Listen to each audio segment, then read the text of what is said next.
Okay, so welcome to today's session. My name's Hayden Bratt. For those who I don't know, there's a few new people, new faces on our call today. So I lead a business called Mindset Leadership. My business partner Nicola is on the call with us today as well. And well, we specialise in leadership development and coaching and help support corporate businesses and individual businesses around their needs to maximise their most important resource, which is their people. So that's what we help with. I'd love to introduce my co-host today, and a really good friend of mine, Joanna Charles from the HR department, Bradford. So Jo, do you want to say hello? Hi everybody. So again, for those of you who don't know me, I'm the director owner of the HR department based in Bradford. We provide HR and employment law advice and solutions mainly to SME businesses.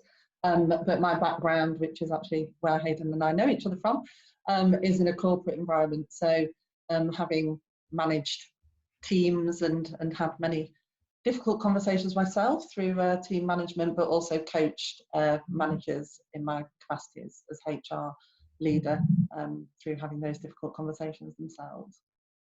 So great to be here. Thank you for inviting me, Hayden. Thank you, Jo. No, it's great. Really looking forward to the session.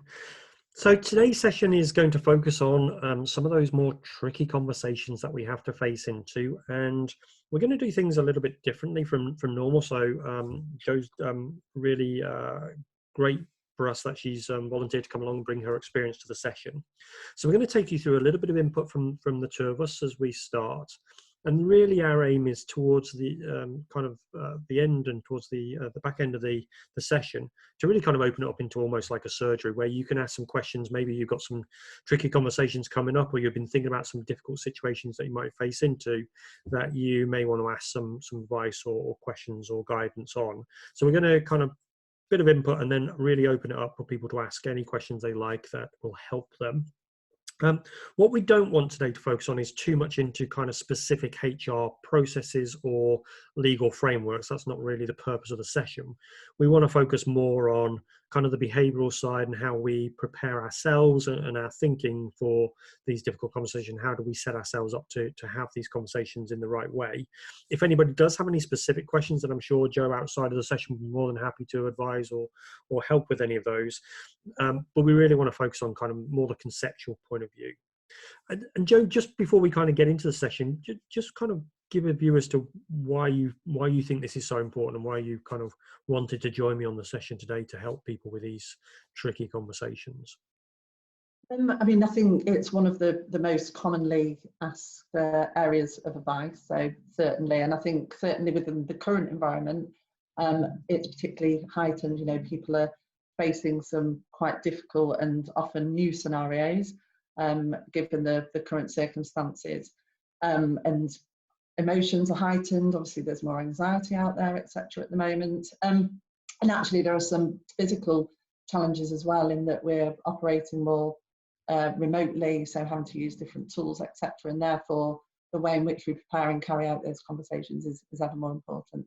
I think as well, businesses and individuals are going to be remembered for how they manage people through this current difficult circumstance that we're faced with. And there's already been, I'm sure we'll have all seen on Twitter and other elements of social media, reports of how different businesses have handled situations. I mean, unfortunately, mostly badly are the ones that get reported naturally.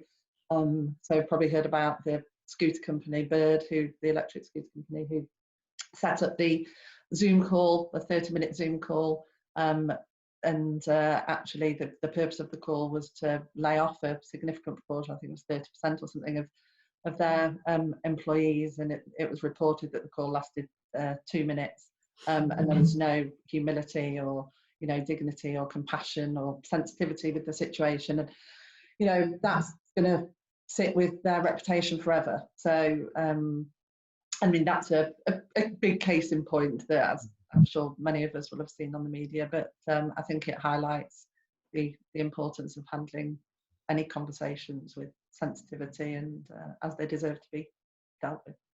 Absolutely, yeah. And as you rightly say, I think both at an individual level, but also an organizational level. We will remember those who come through this acting in the right way. And there are lots of stories about some of the good behaviors being shown, but we'll also remember those who don't. So really important that we gear ourselves up to have these kind of more challenging conversations, but do it in the right way. So when we're starting to think about these conversations that we're having, really it's the areas that we want to focus on today is things such as giving critical feedback, where you've got to maybe give somebody some feedback that they perhaps aren't going to, or we believe that they're not going to like, but sometimes it's important that they hear those kind of messages.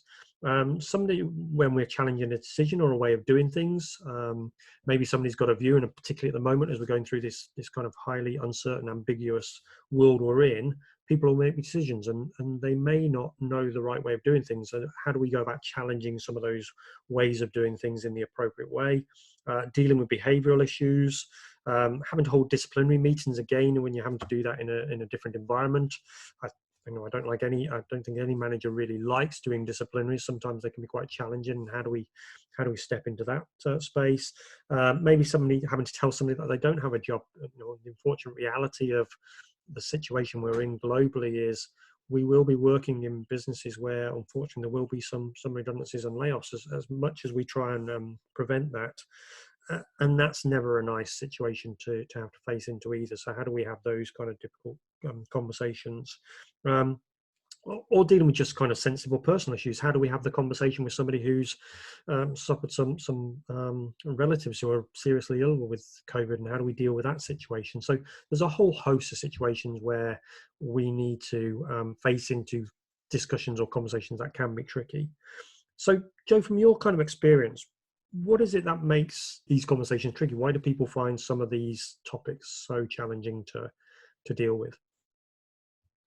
I think from my experience and discussions that I have, people start with thinking that the outcome isn't going to be a good one. And, that mindset can be challenging in the first instance. And naturally, that's because they care about hurting the other person. That whole human psychology and perhaps some sort of unconscious sense of guilt even on their part. And naturally, it does depend on the nature of the conversation. So, with some conversations, particularly if it's around conflict with the individual and another that they're having to face into, it can be quite emotionally charged. So that can certainly influence things, and people are uncertain about the reactions that they'll get from other people and whether or not they'll be able to confidently handle that. And I think often we expect conflict because, as I say, we think that the situation isn't going to end well necessarily, or we think about some of the challenges that we might experience. And so we label it as difficult, and then that can impact on our mindset. And also, there tends to be some indecision. So we have this inner conflict as to is it actually going to be worth it? And that can obviously lead to inertia and, us focusing on what we don't want to happen rather than what we do want to happen. So I think understanding why we don't want to have those difficult conversations, as we label them, in the first instance, and focusing on what we do want to achieve and keeping really focused on that purpose, I think those two things can really transform the nature of the conversation from a difficult one into actually a powerful one that can enhance relationships. Yeah, it's a really great point, because the reality is most of us, pretty much all of us, will have the capability of handling all of these conversations, but it's often our own thinking that hijacks us, isn't it? That our own attitude towards it and the way that we label it was a really important point that you just said. So one of the things that we're going to look at, and a lot of things that Joe's just been talking about there is all about fear, really. It's our fears of what could go wrong rather than our kind of desire for the outcome that we're looking for. So one of the main reasons we don't have these, or like having these trick conversations, is because we are fearful of the outcome. We're just afraid of what might happen, the unexpected, the fact that we're not in control of the other person's reactions. All of those drive this kind of fear within us. So we end up kind of not dealing with them. Usually the justification is that, well, if we do tackle them, it might make them worse. And of course, when we then put it off, they tend to build, and our own brains kind of build the anxiety around it. So this whole fear just can sometimes lead to this kind of sense that it's better for me just not to face into it rather than actually dealing with it, and that again can cause its own challenges. So Joe, you want to just share a bit more about how you see that? Yeah, absolutely. I mean, for me, I think timing's everything. So when we put the conversations off, then our brains can build that fear up and over catastrophize what the output might be, and then we put it off further and further. It's a bit like the broken windows theory that's referenced in criminology, whereby when crime is visible, actually it can encourage more crime to happen. And it's that concept that when a problem goes unattended in an environment, and it just affects people's attitude towards that environment and leads to more problems. So all of that tells us to address problems quickly so that we don't have that perpetual cycle. So before the incidents turn into patterns, before mountains become into molehills turn into mountains, and before smaller problems become larger problems, and that does tend to be what's happened. Actually, often when somebody comes to me for advice, it is about not having tackled the situation at the early stages. And I do have scenarios whereby we then agree what approach to be taken, and then something distracts somebody from actually putting it into action. And really, when you challenge that distraction, it's something that they've elected to put into place to prevent the conversation from being had. So,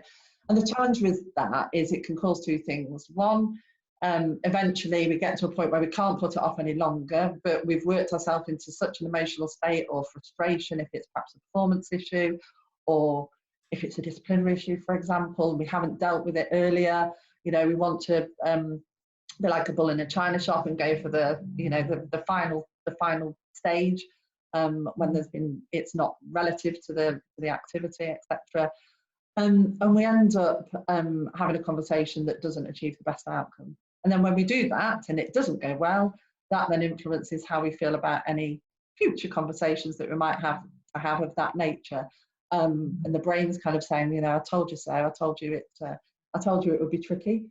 And therefore, the challenge continues. So I think that fear needs to be faced into head on and tackled early. And obviously, we're going to talk through some of the mechanisms and techniques we can use to facilitate that.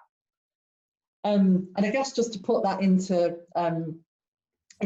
kind of a pictorial view, that procrastination can often lead to two very polarizing reactions. So you can have the mother hen type reaction where we sanitize the message and therefore we're not clear, and the person's actually left a little bit confused about what's happening. And that often can happen at the outset of a conversation. So rather than going in and stating the purpose, creating lots of small talk around it, which then can really confuse matters. Or we can do the opposite and be like a roaring lion. So, we're so frustrated by the situation that we're full of angst, and that can display itself in terms of aggression, etc. So clearly neither of those are conducive to the outcome that we want to achieve. And we need to be really clear on the purpose of the conversation and ensure we're clear on why we want to have it, what the benefits are, and then focus on what we want the outcome to be. And by having that positive mindset, that will really influence the starting point of how we have that conversation, and also ensure we're not distracted or don't create our own distractions, kind of almost as avoidance tactics. So there are a number of ways, as we mentioned, which we can do this, which I know you'll start to talk us through now, Hayden. Absolutely.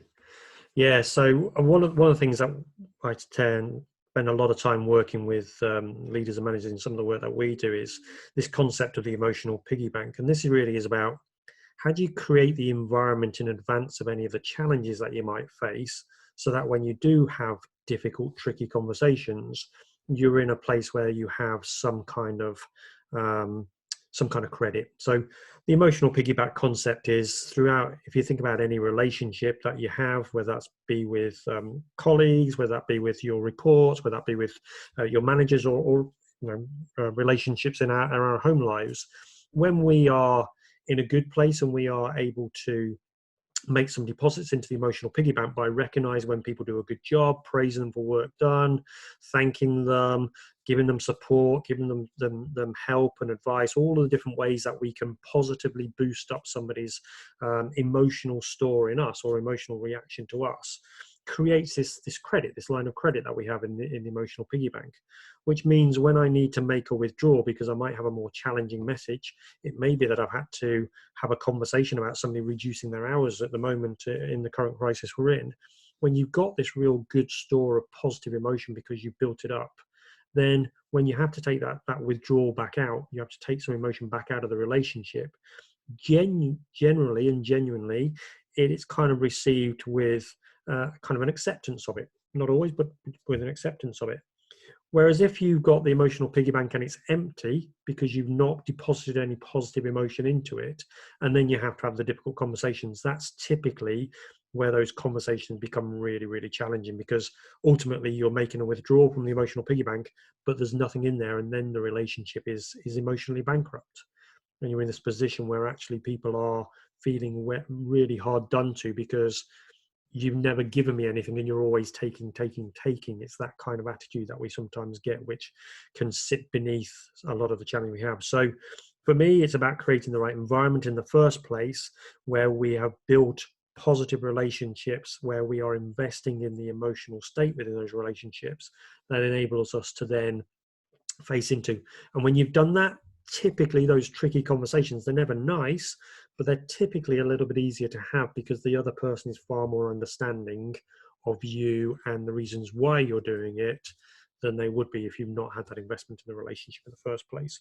So for me, that's kind of one of the first things to be thinking about as you go into looking at the relationships that you have.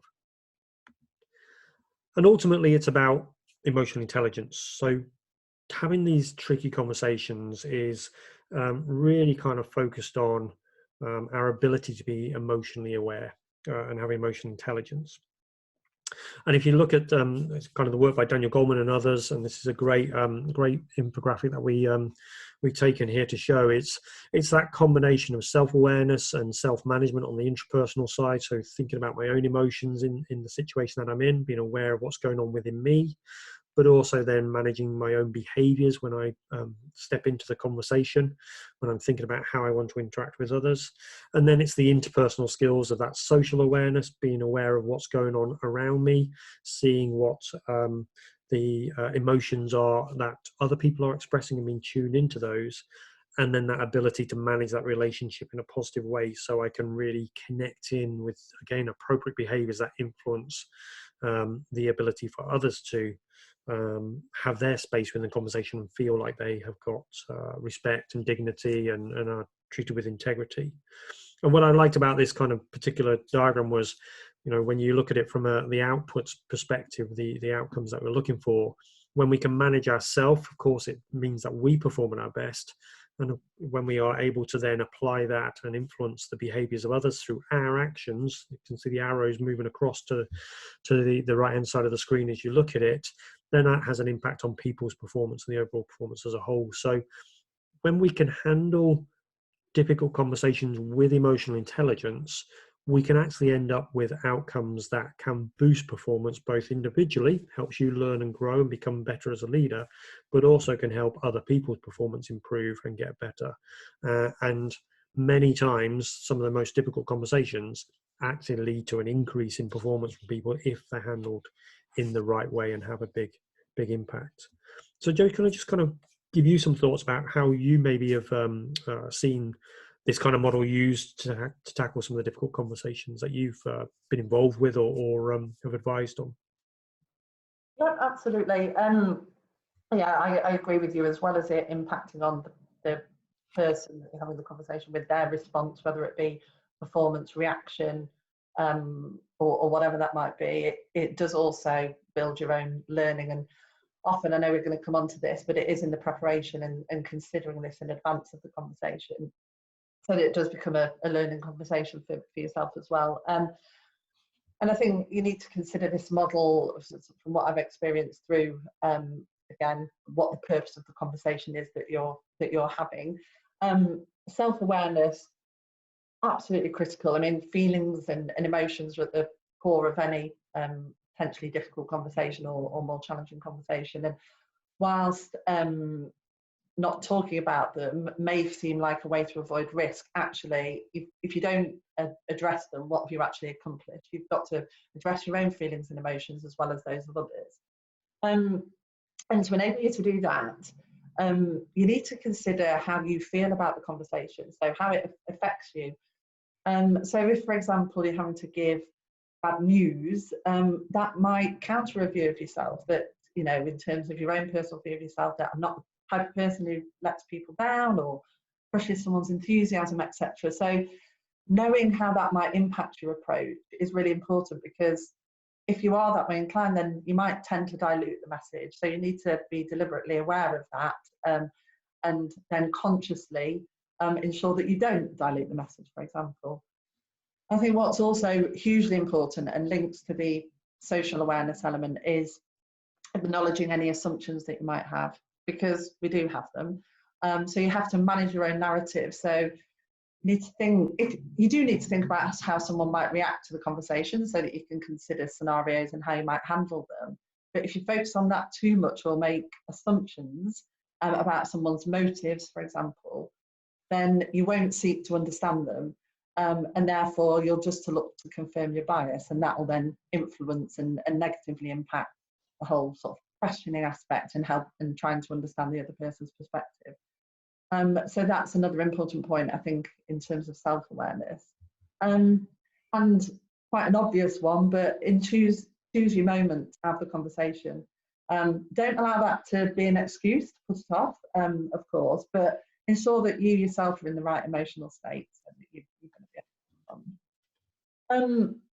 And I guess how that manifests itself in terms of your behaviours, it's not only the language that you use, it's not just the spoken words, but other things that impact your message. So things like your body language, you may be saying something, but your body language might be presenting something else. So being very aware of how that comes across in your behaviours, whether it be facial expressions or gestures or what have you. I always recall that formula that talks about perception, and that's created by 3 elements, and only 7% is in words, 55% is in the body language, and 38% is in the actual tone. So think of all those influencing factors within your behaviours, and be conscious of things like escalation or exaggeration, because often it's appropriate to exaggerate to make a point, but in these circumstances, actually, that's where it really isn't appropriate, because it can actually develop emotions unnecessarily. So when we say things like it drove me mad, or, you know, it really accentuates things, but obviously negatively. So stay focused on the objective, stay present, and keep the end result in mind in that regard.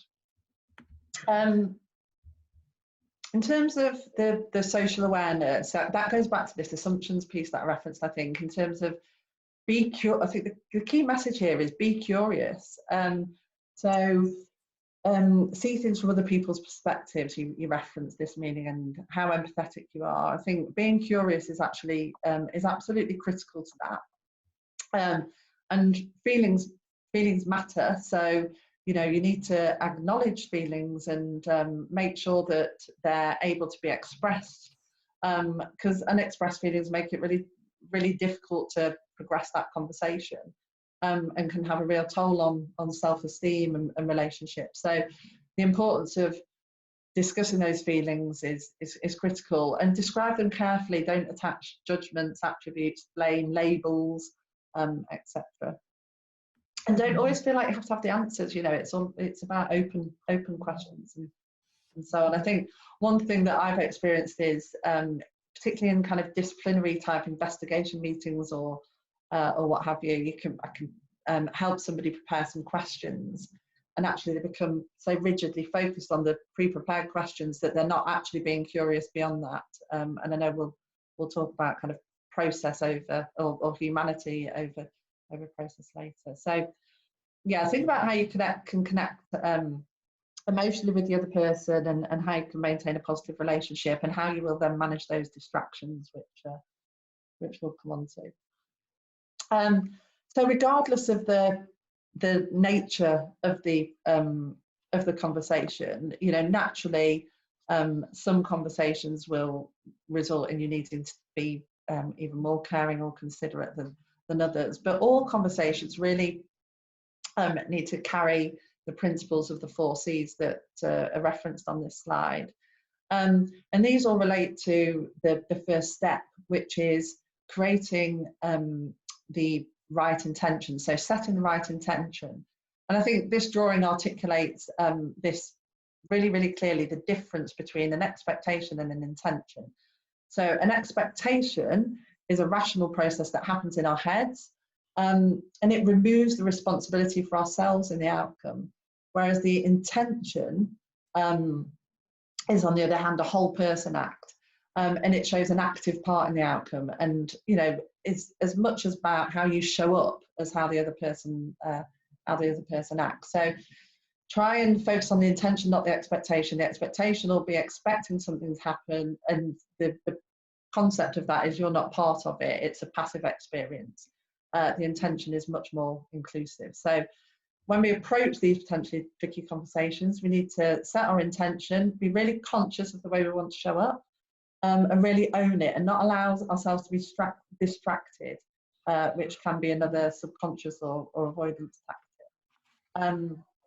So caring, concise, clear and considerate are 4 principles that we can apply to any conversations of this nature. I mean, clarity is critical, being really specific, and it's really important that the intent links to the outcome. So there might be, as I say, a slight change of emphasis. If it's a performance issue or feedback, knowing that you need to be really clear, firm and robust to communicate the message is really important to ensure that you can influence that change. If you're delivering bad news, then your emphasis might be more on, they're all relevant, but there might be more emphasis on being considerate and caring, you know, where you need to be more understanding and empathetic and gentle perhaps with your approach. Brilliant, thanks Jo. And again, I think the other really important part for us to share in this, when we've got that intention that's been set, is to make sure that we are listening. So some of you may have been on the recent webinar that we did around listening and understand the importance of it. But when we go into these sessions, often we kind of allow the fear to impact, and it ends up being kind of a monologue. We go in, so we may have spoken to somebody like Jo, who's given us some advice or guidance from a HR perspective, and we go into the meeting kind of all this process in our minds, and then because of the fears or the concerns, we end up just delivering this monologue of, this is what's going to happen, these are the rules, this is the process, this is the procedure, whatever it might be. And that doesn't create any space for the other person to have their input. So even in, and probably more important than ever in these more challenging discussions, is we need to be willing and open to listen to others. We need to be, Jo used the word curious. Curiosity is a great attribute for us to go into any conversation with, because curiosity forces us to want to sit back and listen as much as we articulate, if not more. So really important that we invest time and energy and devote our focus to really tuning in and listening to the other person.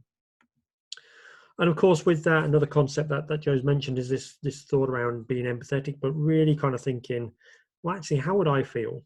So if the shoe was on the other foot, so to speak, if I was walking in their shoes, how would I feel in this circumstance?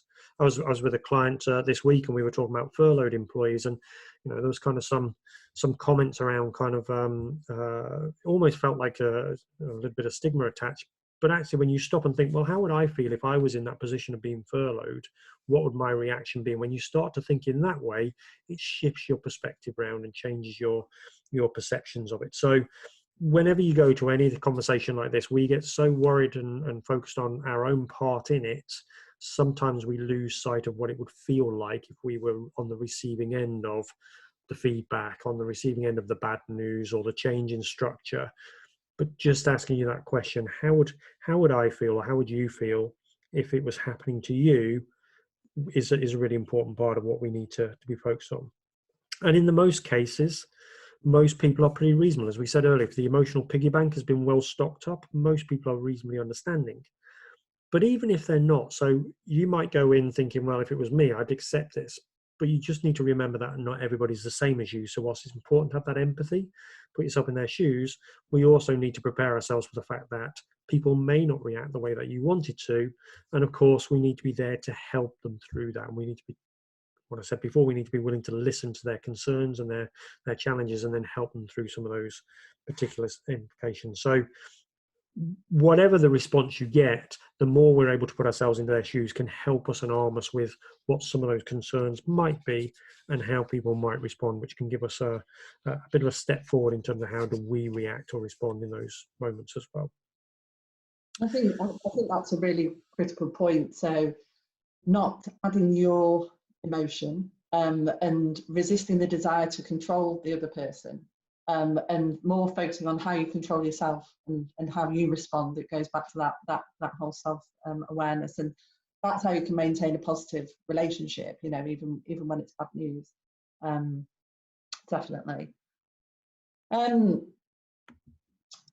And I think, you know, expect a level of resistance. So planning is actually really, really important, which is what I just want to touch on briefly now.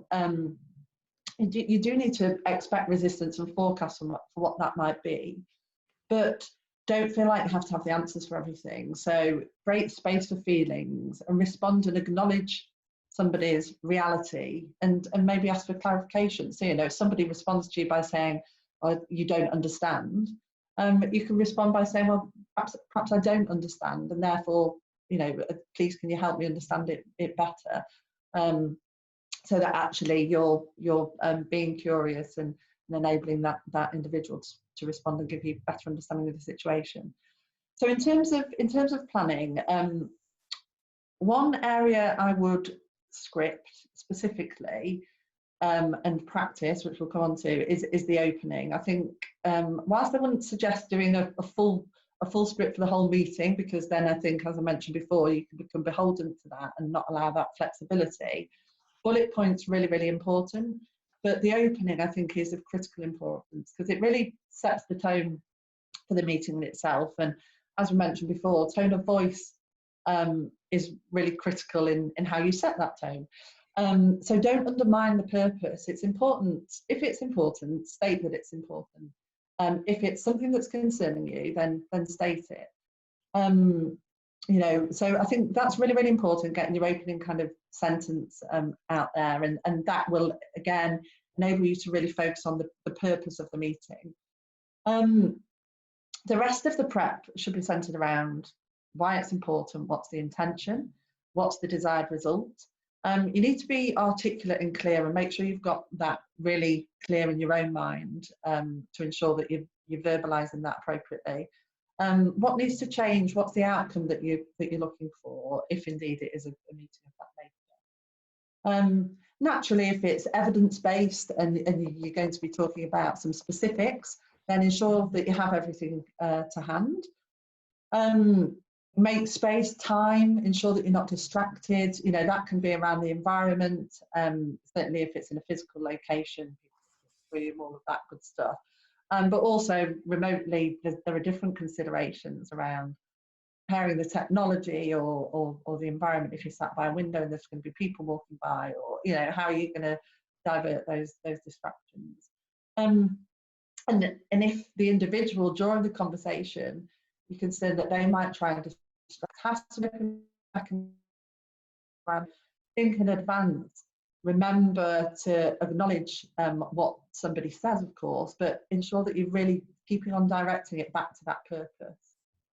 And you do need to prepare your mindset. So, you know, emotional intelligence, as we referred to before, and the key skills that we're talking about, you won't go away from this webinar and land those without some level of reflection and consideration. So it's really important that you explore those further and how they relate to your individual conversation.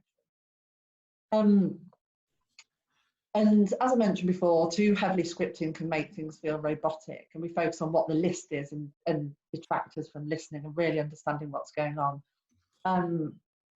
So often we do want a process to lean on, but bullet points and preparation is key, because we don't want to come across as robotic and lacking of humanity, because we then fail to get to the root of the problem, because we won't then fully listen, probe, etc., etc. So humanity will also ensure that people open up to you and create that trusted environment, but combined with listening, really, really important. So don't over prepare, allow some flexibility, and don't get too focused on the process so that we lose that humanity from the conversation, because nobody wants to feel like they're being treated in a cold, emotionless way, no matter what the circumstances are.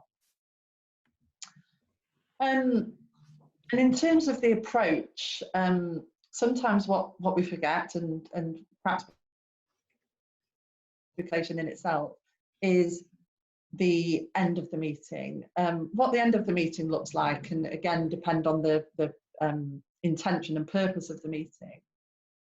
The agree phase is often forgotten. So if it is something that it's conversation that requires agreement, then you need to agree what the next steps are.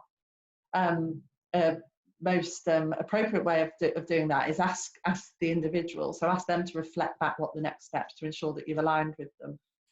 Follow up in writing naturally, and in all situations. If it's a conversation around performance or even conduct, so disciplinary type events, sometimes with conduct we get focused on the punitive measures and forget the corrective measures that we're looking for. Then raise awareness through them. So ask them, what do they need to do differently? Those have a more coaching conversation. It's always more powerful to ask than tell.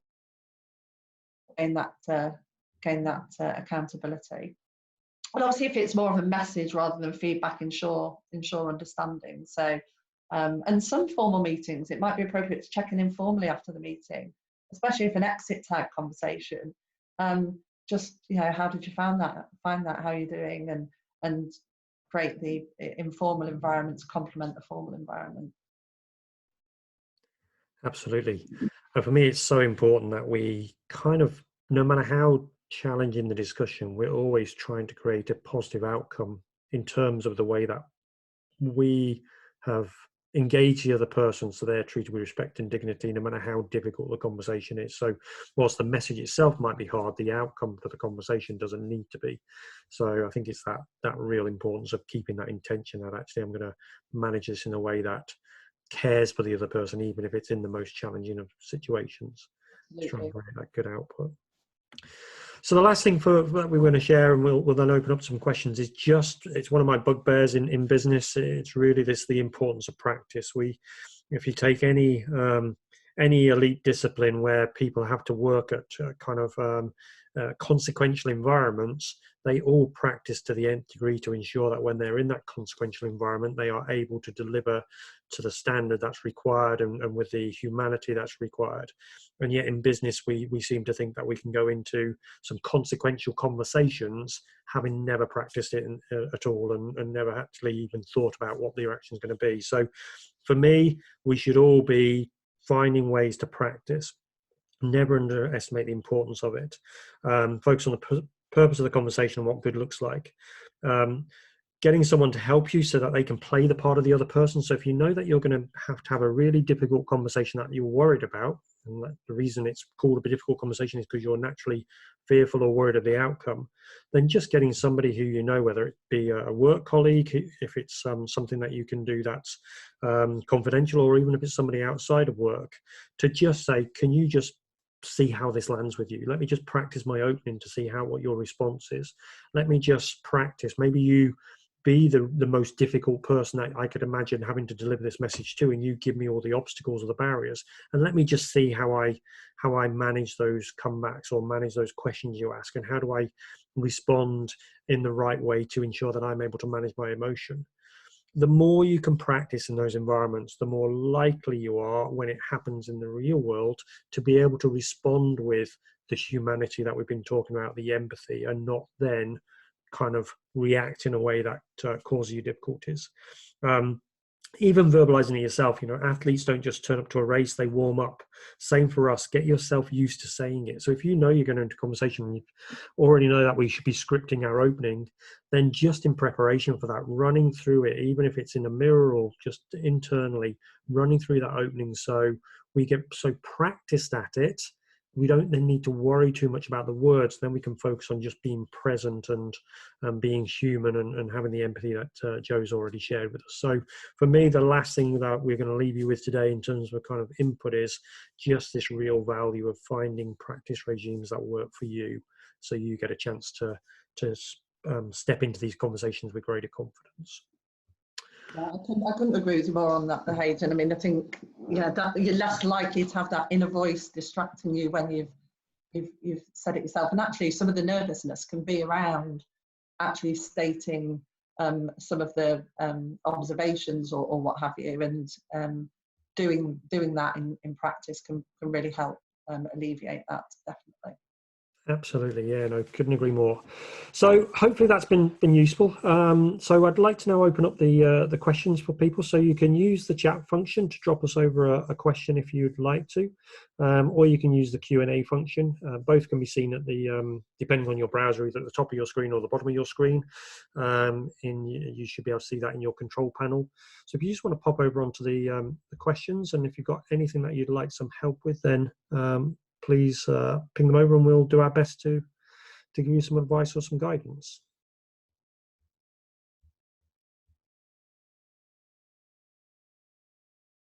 So just give time to get those questions in.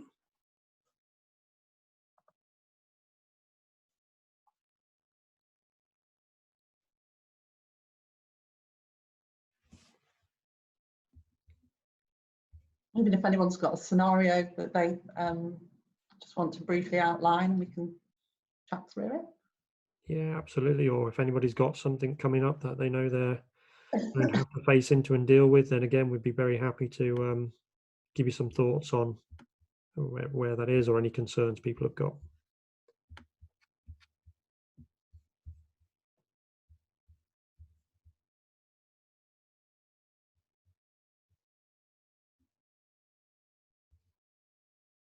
So I'll just give you a few more minutes to.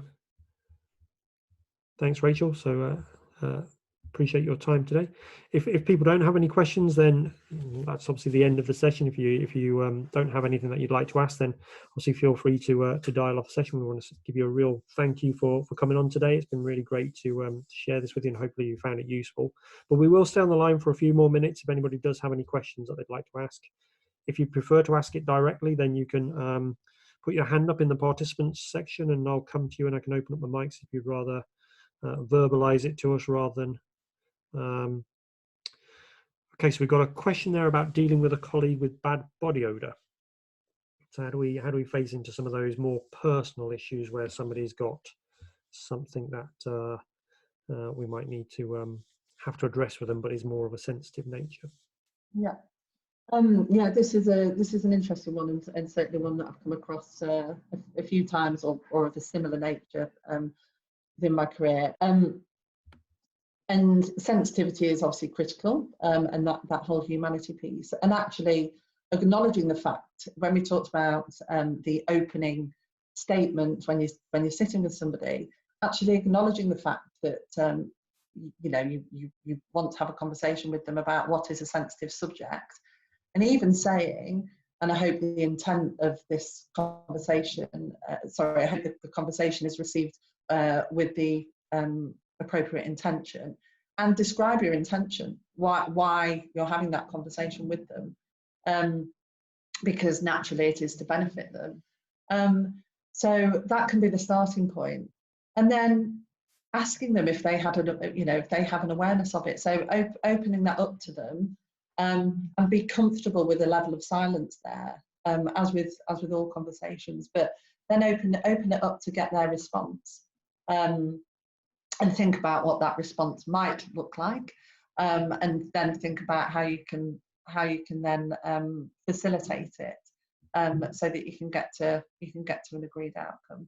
So I think acknowledging it's a sensitive subject, acknowledging that your intention is a positive one and one to positively impact them.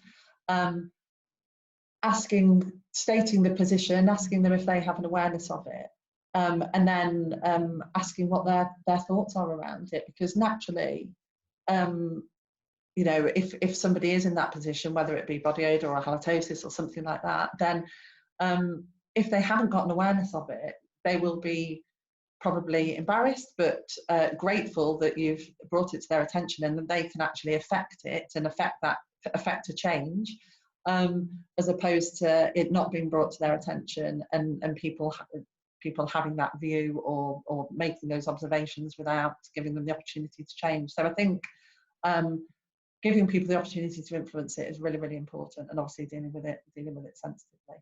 But don't avoid it, it's important. Definitely, Joe. It's funny that question's come up, because this was one of my first tricky conversations I ever had to deal with way back in my days when I was in retail, and we had an individual working in our team who was absolutely great at her job, but she had a bad body odor challenge, and at the time I was a deputy manager, and the manager just wouldn't face into it, didn't want to have the conversation. Was you know, his idea of dealing with it was putting lots of cans of deodorant around the office and hoping that they'd get the message. It clearly was a very unempathetic way of trying to tackle the conversation. So it's one of the ones that I had to face exactly as Joe did. We sat down. I stated the reason for the conversation, the intention behind it, and expressed the fact that actually how great as an individual employee she was to us, but actually this issue was causing some concerns, and interesting enough, she was exactly in that place. She had no idea.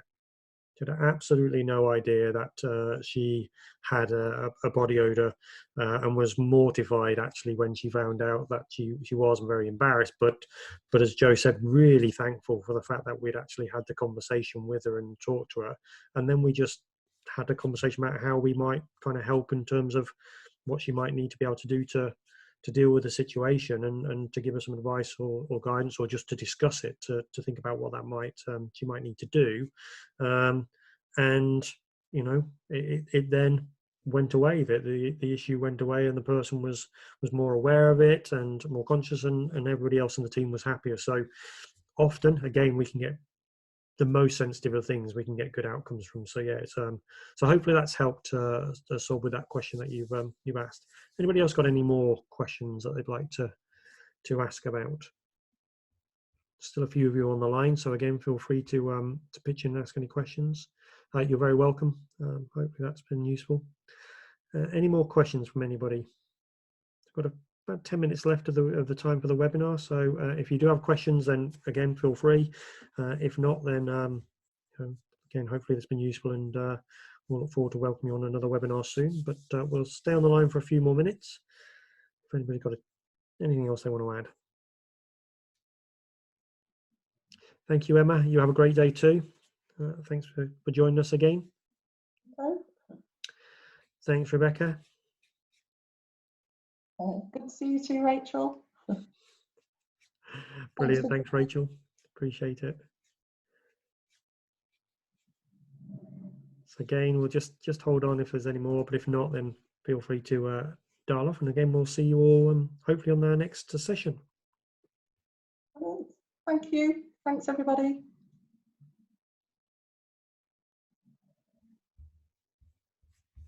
Okay, I'll just stop the recording.